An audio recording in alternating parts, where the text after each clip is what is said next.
Hello, everyone. This is Kathy Barnett. Thank you so much for listening to the Kathy Barnett Show. I'm just going to jump right in. We have a riveting story by a rather young man battling the system. Is what we're going to talk about today is very much in the news today, especially when you're looking at what U.S. Representative Nancy Mace is trying to accomplish with her bill in protecting women's spaces against transgender or men who believe they are women just because they don a dress and hair and nails. So I'm going to just bring my guest right on in. Harrison Tinsley. Hello, sir. How are you? I'm outstanding. How are you doing? I am doing well. Thank you so very much for coming on. I just want you to just jump right into the beginning of your story and kind of walk us through what it is that kind of this tsunami, just from, I have not intentionally, I did not dive deep into your story because I want to hear it firsthand. Is very difficult when you're trying to suss out what is true. When you start Googling stories, you don't really know what is real, what is not real. And so, but I heard about your story and I wanted to bring you on. So I'm just going to turn it over to you. Yeah, well, thank you so much for having me. Nancy Mace is definitely a hero. And my story starts like 6 years back. I was in the Bay Area. I met a girl, karaoke. I sang her a song. We ended up dating and falling in love. And we didn't agree politically. And I thought that was something that we could get past. But unfortunately, America has become so polarized that caused a lot of problems. And just a few months into our relationship, she got pregnant.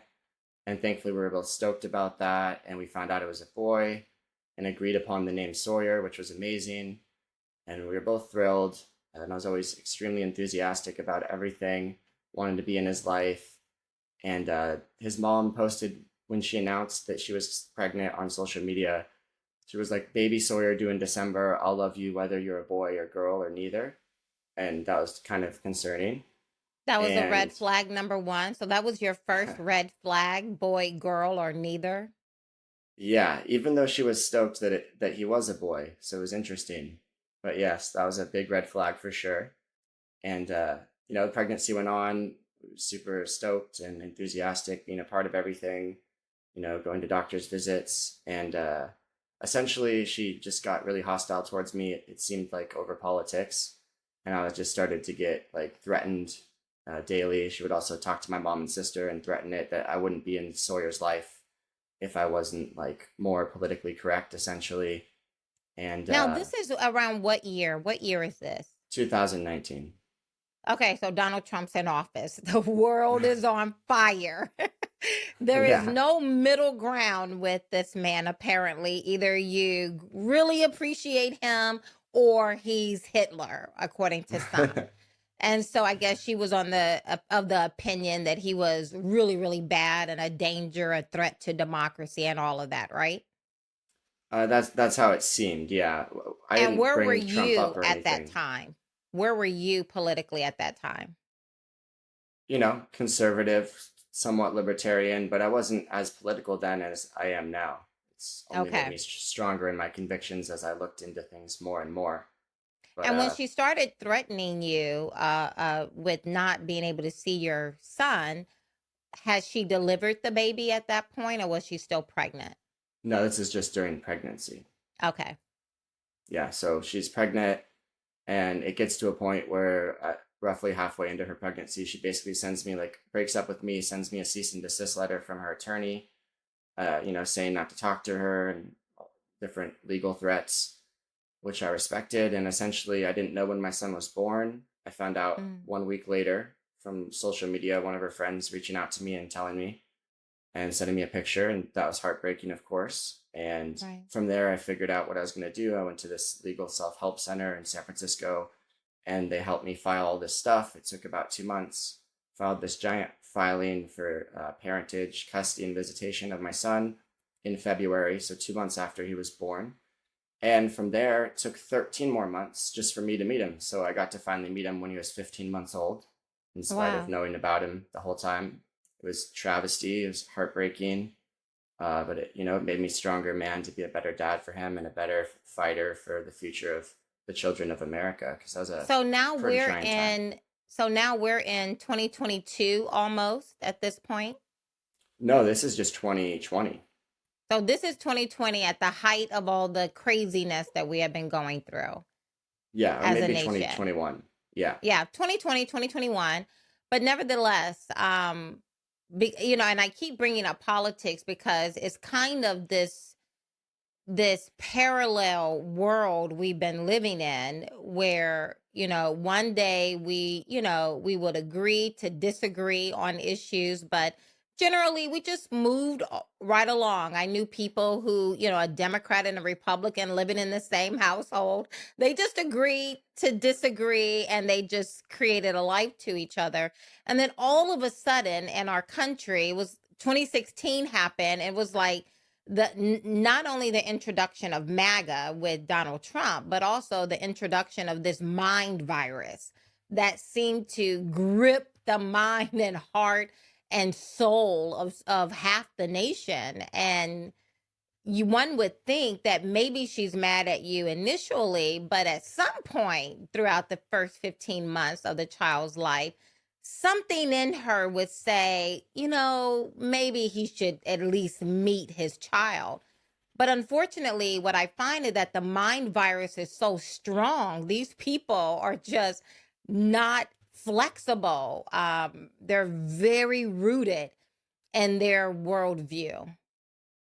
Yeah, the mind virus is definitely very strong, very unfortunate. It definitely propagandizes a lot of people and makes them emotionally react to things that they would otherwise logically probably not have such visceral reactions to.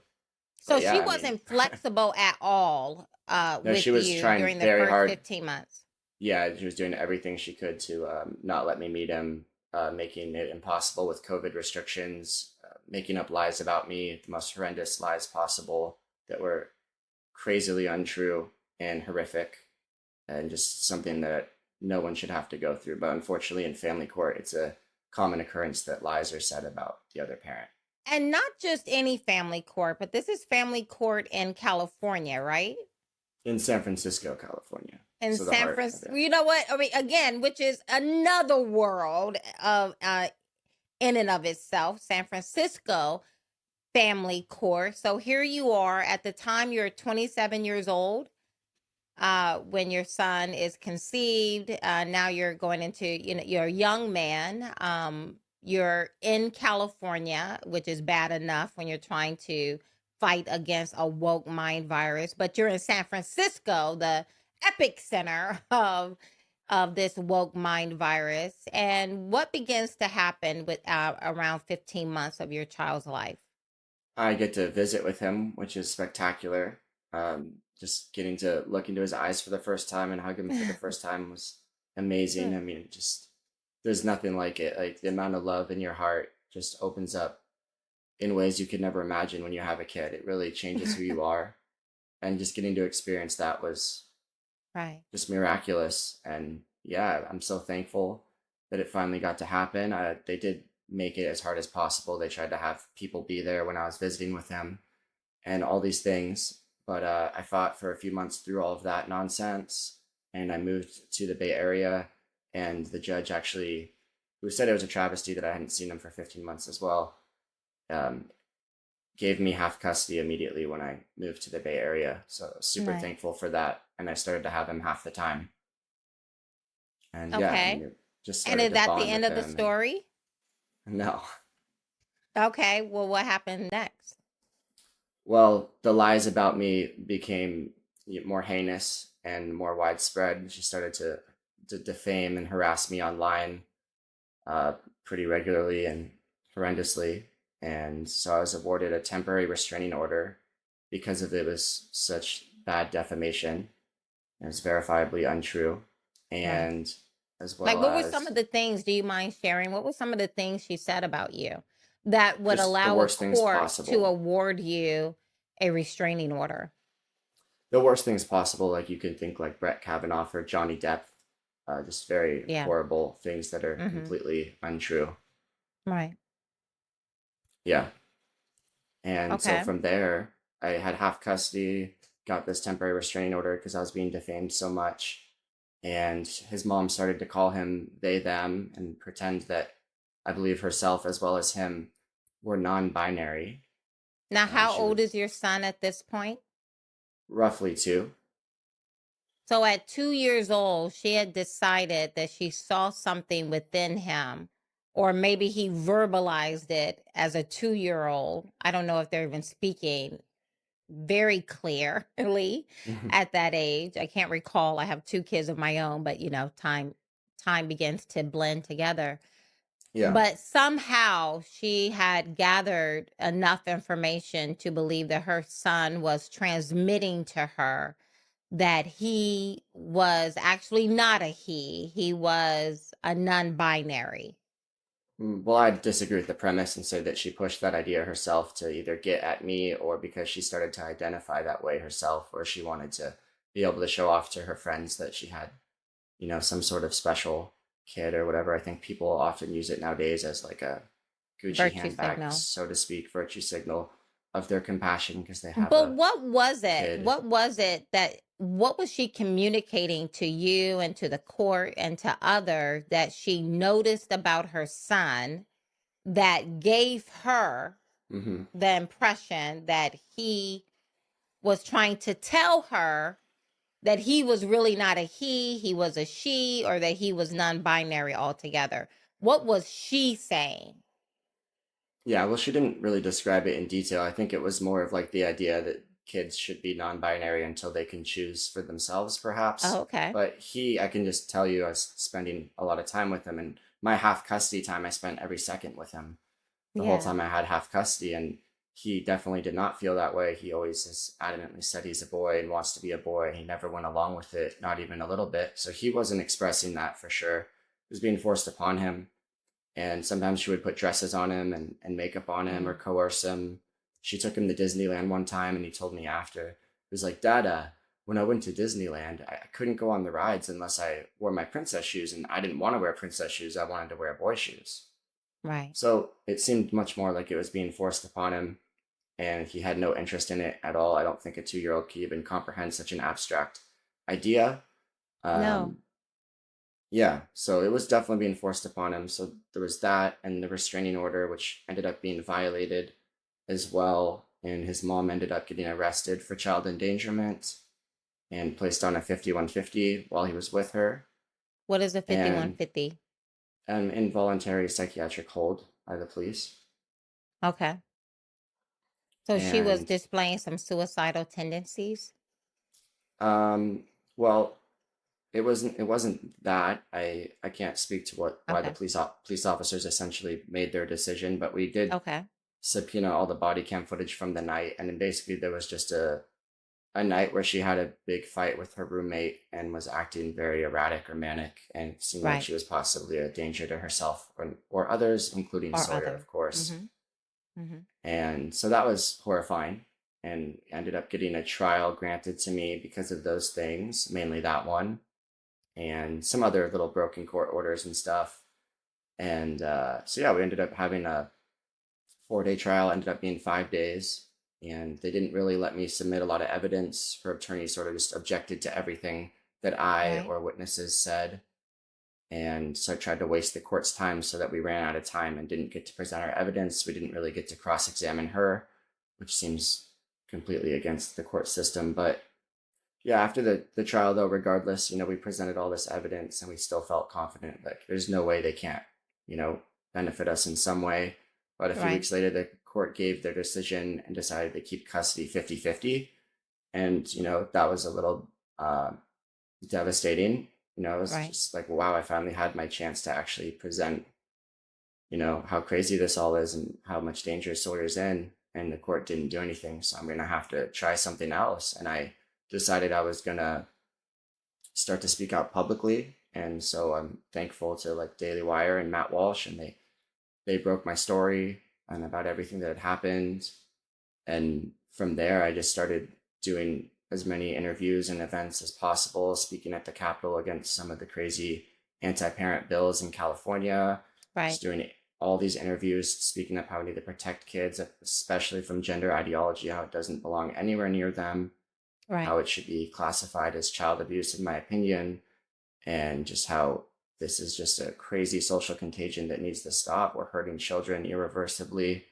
There's all these detransitioners now, like Chloe Cole, who's amazing, speaking up, and Yeah. kids can't Chloe is consent to. amazing. Yeah, she totally is. She's such a bright light and she's so positive. I really Yes, she enjoy my is. time with her. And so now you become an activist, whereas as a 27-year-old man, you would have identified as conservative, but not very politically involved. But now this issue with your son, like I've seen with so many parents, has forced people to pay attention and to engage in the world of politics like they never would have imagined before. So now you're an activist. Then what happened? Well, people need to start speaking up before it comes to their front door. Yes. I really believe that that's important. That's how we can stop this. Is if everyone just speaks what they believe. Everyone's too scared to say the truth. But the time is now. We have the momentum and the high ground. Everyone knows this stuff is wrong. Don't be like me. Don't wait till it happens to your kid or to your niece or nephew. You need to start speaking up right now, and we can end this. But I agree. yeah. So where is the situation with your son Sawyer now? Is it still 50-50 with you and his So, mother? so we decided to appeal that decision and to try to get the appeals court to reverse that. And Right? I did get granted a criminal protective order because of the The violation of threats. the temporary restraining order. Mm-hmm. And but the family court didn't give me a family court restraining order, which was ridiculous. They pretty much had to, but they didn't. And I just start speaking out as much as I can, doing whatever I can to speak up and speak out for truth and for protecting kids. And I'm just in the middle of this journey of fighting for truth and for the future of America. And I essentially one day just got a bunch of missed calls from the San Francisco police, and I went and I picked Sawyer up, and there had been another incident with his mom Right. and physical violence in front of him, and her even getting him possibly involved in the violence. Right. And so basically, I picked him up and I filed an ex parte in court the next day, which the court actually denied, which was really shocking. But thankfully, CPS stepped up and gave me Right. temporary custody and did this whole investigation. And I just feel like it was a miracle that God gave me these CPS workers he did that really care about children and not Yeah. politics. Because they Right. really, his mom lied about me every which way and just brought up all this political stuff, but they didn't care about any of that. They just did their job to protect Sawyer and Of found out protecting the the kid. truth. Yes. Yeah, so Good. there is still some good ones out there. And so where is Sawyer now? Well, so they did this whole investigation, and we ended up coming to agreement in dependency court, which is a step above family court. And essentially, I have full custody of Sawyer. So I have full physical custody, and we have split legal custody, but I have the decision making ability. So essentially, I have full physical and legal custody of him, and he's Wow. safe with And me, and this it's is just a in miracle, dream come true. California, San Francisco of all places. And CPS, who essentially made this happen. Yes. Well, bravo. And how old is Sawyer? He's 4. He's turning 5 soon. Wow. This baby has been through a lot in his young life. He absolutely has, but he's thriving being with me and He's having a thriving. stable environment. Right. He's just an incredible kid, and I'm so blessed and lucky to have him, and just to have saved him. It's such a dream come true. So many people thought it was impossible. I mean, it's hard just as a dad to win custody, Yes. um, but you add in, the politics and the gender stuff, and it's just so spectacular that I was able to win, and I'm so thankful. And I just want to help other people protect their kids because a lot of parents are going through family court and having this gender stuff weaponized against them. Yeah. Like Jeff Younger just lost custody of his son, and I think they're gonna start to give his son Lupron or something similar. And Adam Vina, some friends of mine that are just lose custody over the gender stuff, and it's just terrifying, really. I mean, it is a very real issue. And as I'm watching what's unfolding with U.S. Representative Nancy Mace proposal. She has proposed a bill. I want to get the wording right, a resolution actually, to mend the U.S. House rules to prohibit single sex facilities being used by biological men. As most people know, especially if you're watching and listening to my podcast, you know that U.S. That of all places, Delaware has elected the first what they are calling trans. I don't know if it's trans man, trans woman, Guy U.S. pretending he's a girl. Representative Sarah, who 10 years ago was Tim McBride. So Tim McBride, who now 10 years later is calling himself Sarah, is a man who dresses like a woman. I guess he believes he is a woman as well. And he has won the U.S. House of Representatives seat, one of the seats out of Delaware state. And now he is on his way January 6th to the U.S. House. And the question has come up whether or not he will be allowed to use women only restrooms. And there are many who are saying, well, of course, like it's a non-starter.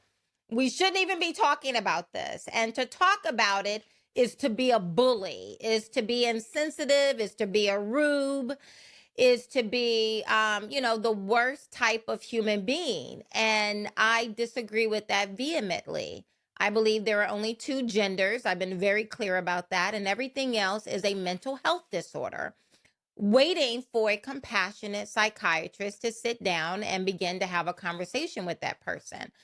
And although I can have, and I believe we should have sympathy for people who are struggling with this mental illness, I do not believe it is my responsibility to afflict a mental illness upon myself in order to make someone else feel comfortable about their mental illness. I do not believe that I should be solicited and drawn into this play acting just to make someone else feel comfortable with where they find themselves. And for some reason, that is really disturbing to a lot of people, that I will not voluntarily throw myself into a mental health crisis in order to make someone who is going through a mental health crisis feel better about it. Well, you're absolutely correct. There's only two sexes, and anything else is just a personality or a mental disorder. It's insane that we're even considering this stuff. The reality is, the vast majority of Americans agree that women should have their own safe spaces, such as locker rooms and bathrooms. They should have their own sports and opportunities protected. We're having guys break girls' Yes. world records, taking their scholarships, win all their state titles, Paralyzing girls, knocking beating their up teeth girls, out, punching literally them in beating the them. face.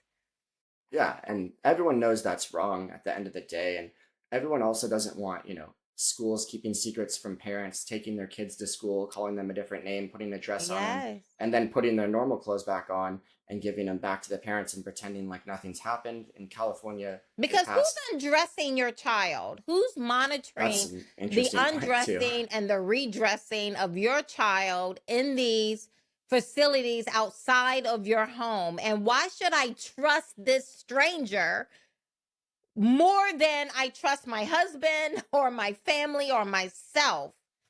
It's very illogical what we're going through, but I believe it's intentional. I do not believe we've arrived at this point where we are supposed to all pretend that suddenly, after thousands of human history, that suddenly we've forgotten that there's only two genders. And now miraculously, we're all supposed to pretend that now you can just make it up as you go. There can be 84, 87 different genders, and we're all supposed to just pretend that this is okay. And it's not okay. It's not okay to me as a woman. I believe I have every right to be able to go into my own safe space and not have to worry or guess if there's a man in here with me and what his motivations may be. I believe it's unfair to our children who are being groomed, who are being mutilated in many cases, and demoralized. I don't believe that it's fair for our young boys who are supposed to just stand by and not do anything and just watch the degradation of our world. It's evil and it's wrong, and they're expecting us to take part in the lie, to literally call them by names and things that they aren't actually. We never, it's not, there's nothing loving or compassionate about affirming a delusion. We need to tell these people the truth, even if it's hard to hear sometimes, that God created you as a man or woman, and that's what you'll always be. Every cell in your body is XX or XY. There's nothing compassionate. We don't tell any of our kids that are anorexic to not eat dinner. You don't tell your kid if they want to say that they're Spider-Man to swing off of buildings. We don't affirm anything else. This is the only thing that we're pretending it's okay to affirm a delusion. It's not, and everyone knows it's wrong, and we have this momentum. We're going to end this. This is the battle of our lifetime. And you can see, like right now, everyone's speaking up about it, from President Trump to JD Vance to Elon Musk. I mean, Elon Musk moved his businesses out of California because of AB 1955, which essentially gives schools the power to keep secrets about gender from parents. I mean, How this is insane. how insane is that? I was going to ask you about that. On July of this year, 2024, California Governor Gavin Newsom signed a first in the nation law banning school districts from passing policies that require schools to notify parents if their child asks to change their gender identification. And what that means, and I want you to respond to this this law that he signed, this bill that he signed into law, bans rules requiring school staff to disclose a student's gender identity or sexual orientation to any other person without the child's permission. Now, you're talking about a 5-year-old, a 7-year-old, a 12, a 13, a 15, a child giving permission to tell their parents what's going on with them. This bill that is now become law, that has been signed into law, requires the California Department of Education to offer resources to parents and students about how to manage conversations about gender and identity privately. And according to the Northern California ACLU, the Safety Act would, in addition to preventing forced disclosure of LGBTQ plus identity, would also provide information for parents and education personnel on acceptance and the creation of safe spaces for transgender students. I mean, it's wicked. It's weird.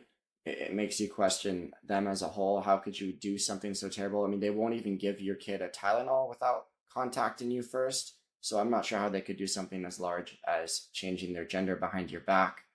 And it's a very common thing too, to anyone who thinks it's uncommon. I mean, there's thousands of stories all around the country, especially Right. California, of course. But I was stoked to see someone like Elon Musk step up and move his businesses out over it. They've tried to pass lots of other bills like 665, where kids can almost emancipate themselves at 12 years old and go to government shelters where they can transition, and Right. AB 957, which it was a miracle that Newsom vetoed, but that was directly telling family courts to have judges rule in the favor of the affirming parent. I told them when I was talking to the legislators, like, I should be the first one to win custody because my son says he's a boy. So his mom, by saying he's non-binary, is not affirming him. And they did actually agree with me that that's how it's worked, that it would work. I don't know that Yeah. in practicality it would have gone like that, but it was interesting. And yeah, I mean, look, these people are And now child your mutilation son at advocates. 2 is telling you this, right? He says I'm a So we're boy, looking always to the has. child. I mean, again, this is just such grooming behavior of getting children to not trust the very people they should trust, mom and dad, and instead to put their trust in strangers who we don't know what strangers will do, right? When I was growing up, the thought was stranger danger. be you don't have to be fearful and run away from a stranger, but you need to be cautious when you're walking into the space of adults you don't know, especially as a female, as a little girl walking into a room full of strange men. I need to be cautious about that. And now we're saying, no, no, no, no, no, no, no. See, you trust a room full of complete strangers who have not invested their life into your well-being, and the ones you should not trust are your parents who have come together, created a loving environment, who is working for you, in the battle for you. Don't trust those people. Trust us, the court, the elected politicians, the janitor, the teacher, the principal. Trust us, not your parents. That's the dynamics we're in right now. Yeah, parents have a right to their kids. We love them way more than any government person or teacher ever will. It's a Yeah. delusional idea that they should have more rights to our kids than us. That's clearly what they want. And you brought up like being a woman. It's interesting that they're now those same people are putting men into women's locker rooms and letting them undress in front of them and pretending that that's compassionate or a pro woman or feminist. I mean, it's just the opposite of the truth. It's very Orwellian. And these people are child mutilation advocates.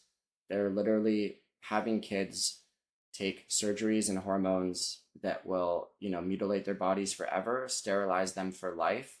Yeah. And, children cannot consent to that in any way, shape, or form. It's sick and evil, needs to absolutely be stopped. I mean, we are Yeah. literally ruining kids' lives.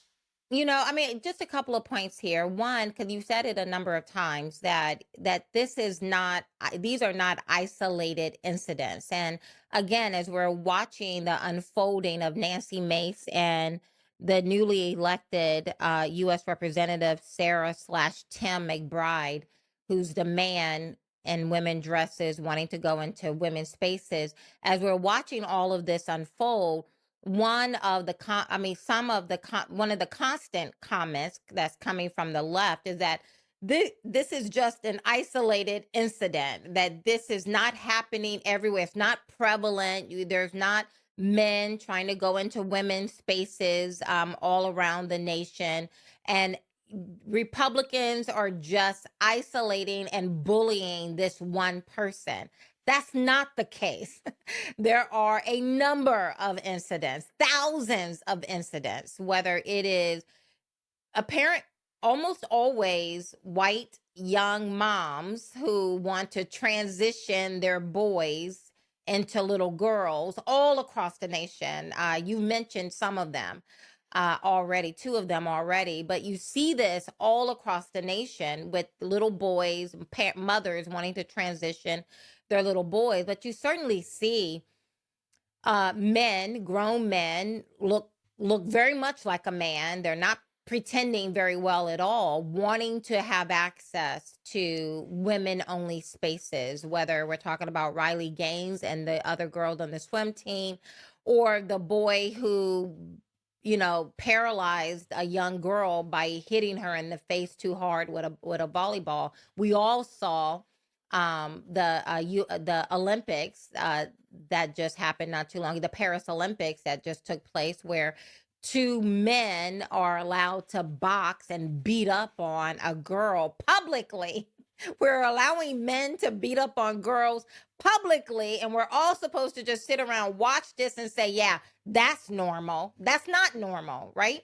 So it's not isolated incidents. We have a number of examples that we can pivot to now to say this is a growing epidemic, a growing problem, almost like a mind virus that once it catches people, it seems to really grip them, mind, body, and soul. But here's the other argument, is that even if it was just one person, that would be my whole world if it was me.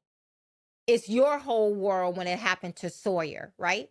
And we cannot discount letting the litmus test being, well, once we get past 1,000 people, then we will call it an issue, or maybe 2,000 people. Once we hit 1,000,000 people, then it will become a problem that we need to address. No, I say one is one too many.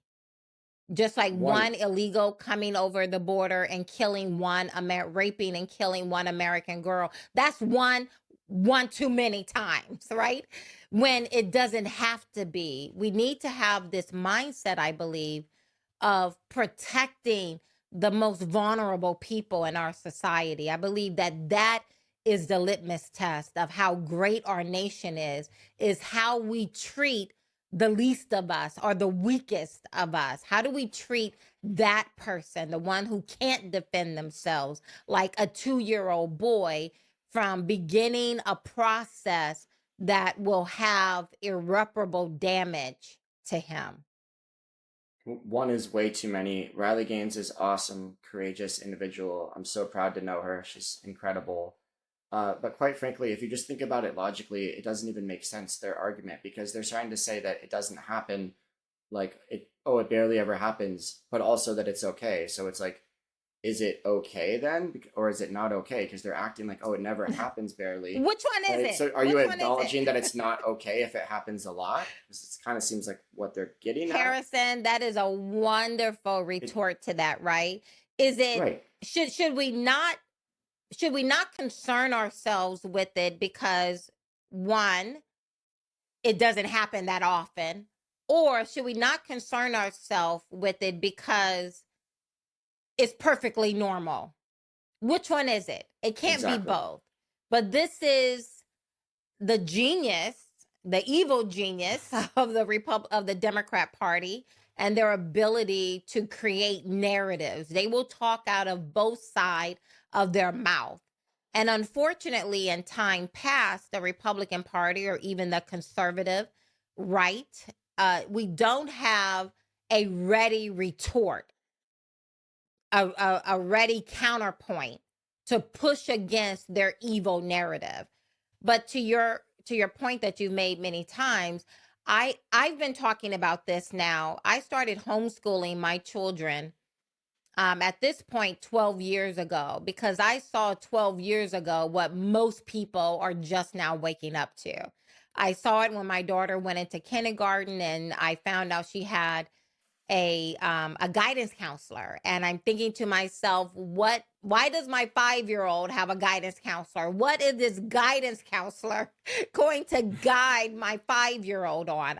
I was thinking, like, I had a guidance counselor when I was in high school that talked me through whether I was going to take the ACT, the SAT, which college I was going to go to, what career path I was going to take.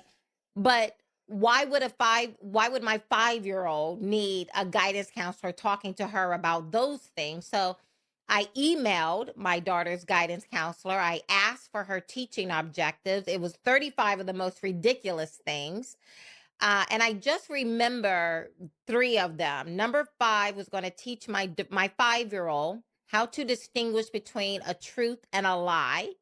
To which I thought to myself, most adults I know can't distinguish between a truth and a lie. So, what rubrics are you, as a guidance counselor, is going to take into my 5-year-old daughter's classroom and teach her that? Number 35 was going to come home with the permission slip because they were going to be talking about little boys and girls' anatomy and how they work at 5. But it was really number 15 that sent off sirens for me and my husband, because number 15 was teaching my daughter how to recognize and respect different family configurations, which, of course, as we know today, is buzzword for teaching them to only affirm LGBTQ narratives.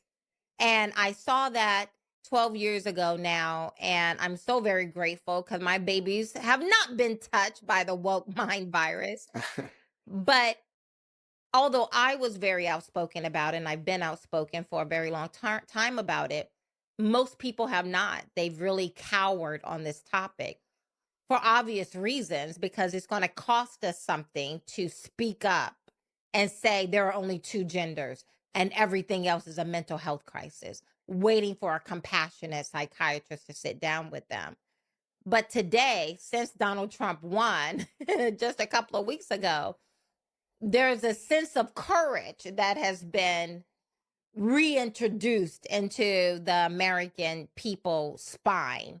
And I am watching Americans stand up, even, even it's like kind of like a turtle sticking his head out, but they're standing up saying, wait a minute, this is wrong. I don't agree with this.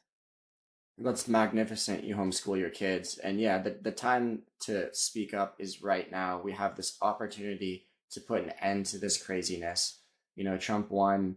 We have everybody just realizing this is wrong. Maybe you have to dig deep inside yourself, Yes. find some courage, a spine to speak up, speak the truth, what you truly believe.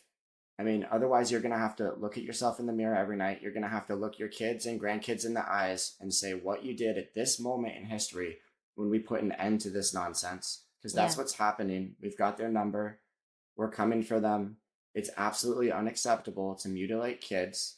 Yeah. We have to protect them. They're the most innocent, wonderful, vulnerable amongst us. We have a duty to protect them. We're going to protect them. We're also going to protect women and their spaces. And this is just madness, and we're ending it. So everybody speak up. You got to be brave. You have to have conviction. Your life will open up when you start to speak the truth. You'll become a better person and will create a better future for the children of America. Yes. And isn't that what it's really about? The older you get, the more it becomes very much solidified within me that it's all about my posterity. What kind of world am I going to leave behind for my children?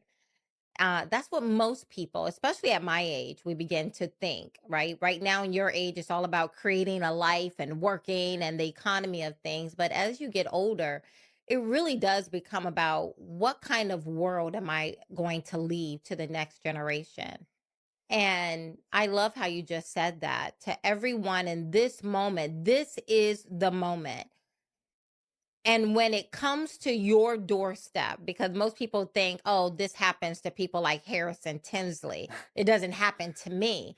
But this will. The LGBTQ AI plus alphabet mafia is coming to your doorstep. And you will have to say within yourself, what did I do at this exact moment? Because when it comes to your doorstep, will anyone be there to stand up with you? Or will you have wasted and squandered the moment where you can become a part of a movement of Americans who are beginning to find their backbone again and standing up against this onslaught of craziness that has just been unleashed upon us? Will you be able to say, when it comes to your doorstep, I did everything within my power to fight against this onslaught? Or will you stand at your doorstep when this mafia is knocking and say, oh my goodness, I squandered the opportunity to build community, to get involved, to effect change, to not be alone in this moment? I love how you said that. Yeah, I mean, if not you, who? If not now, when? It's like all the great stories. We see the Lord of the Rings and Star Wars, and we watch these movies, and everyone watches and pretends that, oh, I'd be on the side of the good guys, fighting against the bad guys, having the courage Yeah. against all odds, against all the different, threats and cancellations. But the reality is you have that opportunity right now. Right now. This is the war on children. It's happening right now. You have the ability to Yes. speak up. You're going to have to look your kid in the eye and say that you did everything you could. There wasn't one more thing you could have done for them, to be there for them, to fight for them, to protect them. This is your Star Wars moment, your Lord of the Rings moment. And if you watch those movies and pretend, or World War II, or whatever it is, and you pretend that you would have done something courageous, or fighting against slavery, like if you actually think you would have been a good guy in those situations as opposed to just sat quietly and done nothing, then you'd be speaking up right now. Takes Yes. courage, takes conviction against, no matter what the odds are, no matter what the threats are, you have to fight for kids, for the truth. Harrison, I love it. You are, talk about the conviction, but you're right.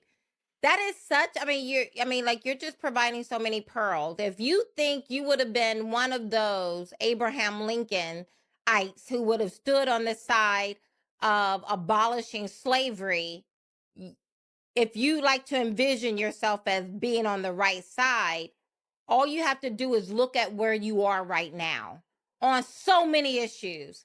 And if you are silent today, guess what? You would have been silent back in 1862. It was 1863 that Abraham Lincoln abolished slavery with the Emancipation Proclamation. And if you are silent today, you would have been silent back then too. If you lack courage, you would have lacked courage then. If you would have been so worried about being disinvited to the Christmas party of your neighbor, or people unliking you and blocking you on social media, if you're concerned with that today, guess what?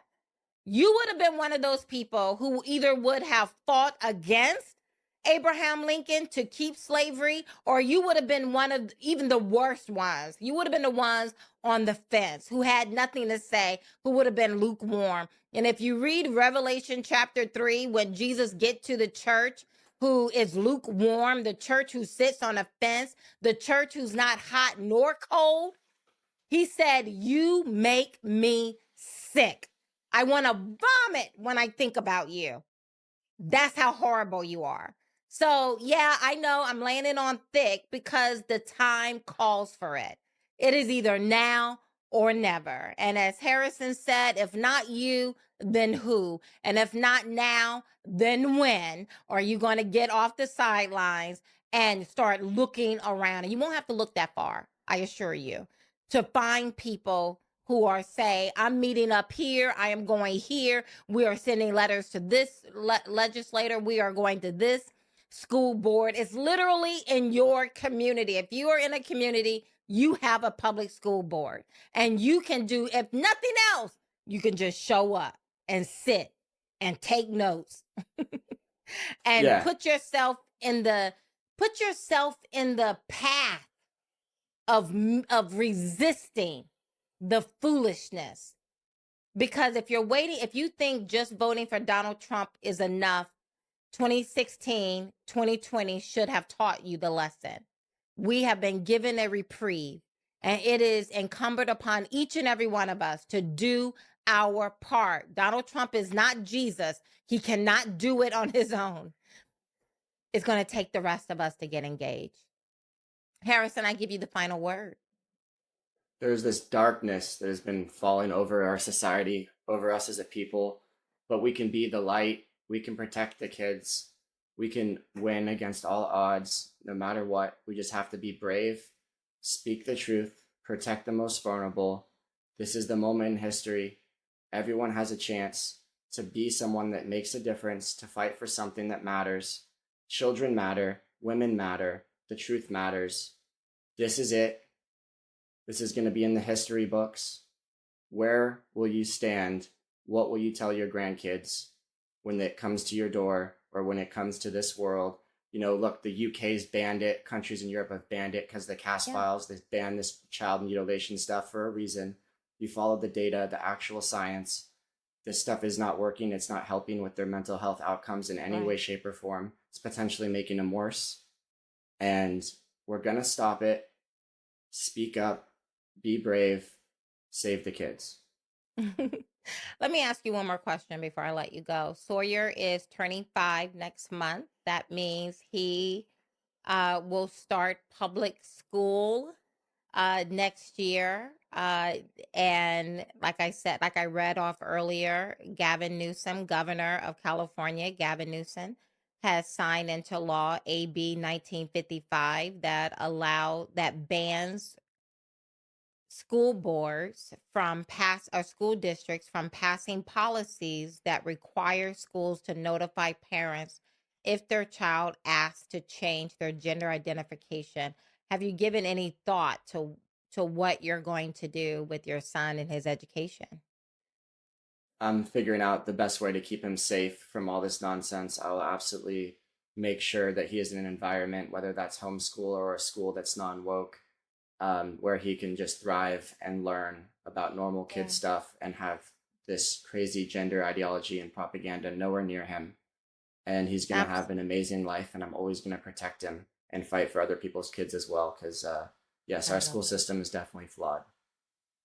It is. Perhaps move out of California should be on that list of top 10 things to do to protect You your never children. know. But you never know. But what I do know is that it really is going to be young men like yourself, young men, young women, but primarily young men who are really going to affect the kind of change and inject the kind of courage into our culture that we need.